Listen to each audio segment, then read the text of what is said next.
Hello, welcome to this podcast. Thank you for watching. My name is Brandon P. I come from Charlotte, North Carolina. I'm a huge sports fan, basketball, football, baseball, anything that has competition, I'm willing to watch it and I'm willing to, see who comes out as a winner. I'm from North Carolina, so I have to admittedly say there is a soft spot in my heart for the Tar Heels. I can't deny that. So today I'm going to do a podcast about the top 3 things that I am most interested in with this upcoming 2021-2022 Tar Heel basketball season. Okay, to start off this list at number 3, I am going to say, how do the transfers fit into the team? So when Garrison Brooks and Walker Kessler left, we had a lot of holes in our team that we needed to be filled. And a lot of fans were panicking, thinking that there's a good chance that those holes might not get filled. And I'm not going to say whether I was one of those people panicking or not, because personally, it doesn't matter. It doesn't matter if I was one of them or not. But Coach Davis went out into the transfer portal and he filled those holes. And I would argue that he filled them better and stronger than what we had previously.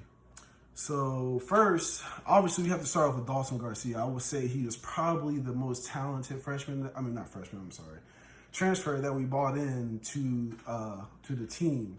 6'11", can shoot the ball, can put it on the floor. When he came to Chapel Hill, he repeatedly put the ball on the floor, and he repeatedly drove past our big men for easy layups. And I think that's something that Coach Hubert Davis can really put to use. I also think he's a solid rebounder. I think he averaged around 6. I don't have any notes in front of me. I'm just talking, but I'm pretty sure he averaged around 6 rebounds a game, which is solid. I would like that number to go up a little bit, but we'll figure it out. Next, we have Brady Manick, sharpshooter. Something that this team severely lacked last year. So, we had Kerwin, but outside of Kerwin, after you get past Kerwin on last year's team, it got pretty ugly pretty fast. So someone like Brady who can come in, stretch the floor, give Caleb, give RJ, give Armando. People don't know about Armando's driving ability, but just give all these players, these athletic players that we have, more room to drive. It's only going to make our offense more efficient.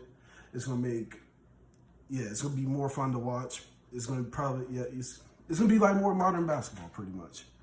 And Justin McCoy, Justin McCoy is the one who interests me the most, because when I watch him, I'm like, this guy's a pretty skilled player. But then when you look at his numbers, you're like, it's only like 4 points. I don't know. So I'm really interested to see Justin McCoy, how he can flourish in Hubert Davis's system, and if he can, really carve out a role for himself offensively. And I know that he's going to be good defensively because he comes from Virginia. So I know he's going to be gritty. I know he's going to be ready to, lock down on the defensive end. I think it's going to be good to have some type of attitude. All right. And the number 2 thing that I'm most interested in this 2021-2022 Tar Heel basketball season is the development of Caleb Love, RJ Davis, and Kerwin Walton. I kind of cheated and put 3 into 1 because I just didn't want this video to be too long. But the one thing that I really look at is, can Caleb Love limit his turnovers? Because that was the most frustrating part about this game. Because you can see the physical talent is clearly there. The speed, the athleticism.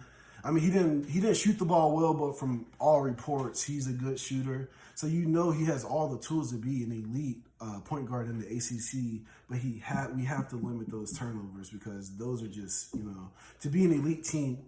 You're not going to be an elite team if your point guard is just turning the ball over at the rate that he turned the ball over. So can we handle the ball better? Can we be stronger with the ball? I heard RJ Davis has gained 15 pounds. I think that would be very beneficial to him with handling the ball, being stronger, because RJ is a very skilled offensive player. He has very good ball skills. He's very skilled. He can shoot the ball well. And I just think him being stronger with the ball, is going to make him stronger with the ball, making him turn the ball over less. Confidence goes up. It's just it's a snowball effect. And the thing with Kerwin is, I just want to see Kerwin be able to create off the dribble more. I don't really have too many complaints. There's not many complaints about Kerwin. I feel like Kerwin clearly outperformed what most Tar Heel fans thought they were going to get from him before the season. So, I mean, if he could start, creating off the dribble, probably improve defensive lateral, I can't talk. His defensive lateral, moving laterally defensively. There we go. Yeah, and I think he'd be good. And so I'm really excited I do think all three of them will make these necessary adjustments to improve their game. And I really think that this is going to take the Tar Heels to the next level. Top 10, top 5, Final Four contention. These guards handling the ball. Tar Heel fans being confident in these guards when they have the ball in their hands. Like, they're not going to turn it over. They're going to make good decisions. And it's going to end in a good shot. We might not make every shot, but it's going to end in a good shot. And the number one thing that I'm looking forward to the 2021-2022 Tar Heel basketball season is something I like to call the unexpected performer. Going back in the Roy Williams era, there's always been one player on every team that significantly outperforms what we thought we were going to get from them in the summertime. Like the most recent example, as I mentioned earlier, Kerwin Walton. During the summer, nobody expected Kerwin Walton to be a cemented starter, to be the best shooter. We might expect him to be a best shooter, but not to get as many minutes as he got. You go the year before that, Garrison Brooks. Nobody expected him to perform at an All-American level. I personally thought he'd just be like a solid defensive player. I didn't know he had that much offensive game. And do you remember when Kobe White and Seventh Woods had a battle to see who was going to be the starting point guard? Isn't that, kind of funny now? Looking back on it, and Kobe White turned out to be a top 10 pick that year. So every year there's like one player who wow, I did not expect that guy to play as well as he did.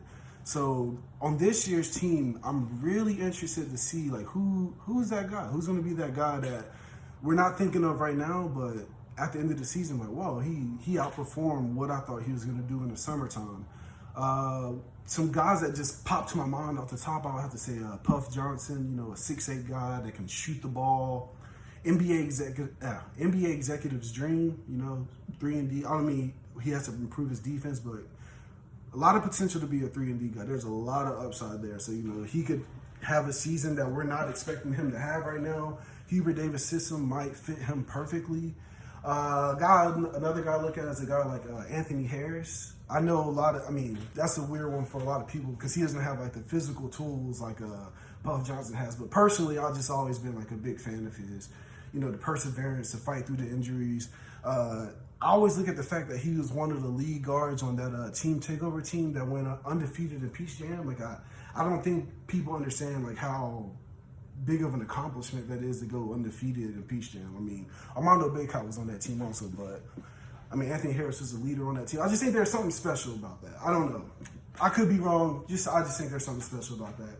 And my last candidate for the unexpected performer is Dontrez Styles, a guy that 6'7", good tools, athletic. I remember I watched a YouTube video of Dontrez Styles versus Day'Ron Sharpe, and they both were the two biggest players on their team, so they were matched up against each other. And I just remember being extremely impressed by Dontrez Styles' motor, his effort, how well he competed against Day'Ron Sharpe when he was he was outmatched. Day'Ron was bigger, stronger, but Dontrez competed, and from all reports I'm hearing he's improving his shot a lot. So, he could be one of those guys that really outperforms what we expect from him. Okay, thank you for watching. I really do appreciate you. If you sat through this whole thing and, we made it to the end, I really do appreciate you watching this. This won't be my last time doing this. I really enjoy doing this. So, yeah, if you keep watching what I'm doing, you'll see more of me. Yeah, if you're a Tar Heel fan out there, this is an exciting time to be a Tar Heel basketball and football fan. Maybe we can talk more about football next time. I'm a former football player, so I know more of the X's and O's of football. But Tar Heel basketball, extremely exciting time. We went through that dark period with all the academic stuff. We weren't getting the recruits that we're used to getting. I remember different outlets reporting on Tar Heels are recruiting this player, Tar Heels recruiting that player. and in the back of your mind, you know, like they're not coming to Chapel Hill. But now, when we recruit a player, every player that we recruit, that we offer, I feel like we have a legitimate shot at getting, and that's an extremely exciting thing if you're a Tar Heel fan. So, yeah, man, I'm excited to see what Coach Davis can do. Thank you for watching. I'll see you next time.